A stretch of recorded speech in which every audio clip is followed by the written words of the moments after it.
How to add or remove speak keyboard input in accessibility shortcut on Samsung Galaxy S26 Ultra. Let's start the video. First of all, go to app library. Here click on settings app.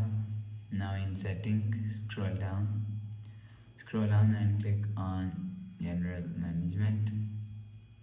After click on general management, click on Samsung keyboard settings.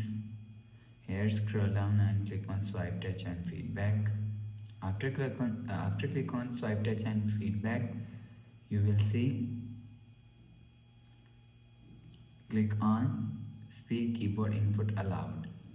If you want to add or remove speak keyboard input allowed in accessibility shortcuts, you will see speak keyboard input allowed shortcut is here. If you want to add, so turn on this button. After turn on this button, you will see speak keyboard input allowed shortcut is add. If you want to remove, so turn off this button. After turn off this button, you will see speak keyboard input allowed shortcut is remove. So you will add or remove speak keyboard input allowed from here. After the process, go back to home screen. So that's how you can add or remove speak keyboard input in accessibility shortcut on Samsung Galaxy S26 Ultra.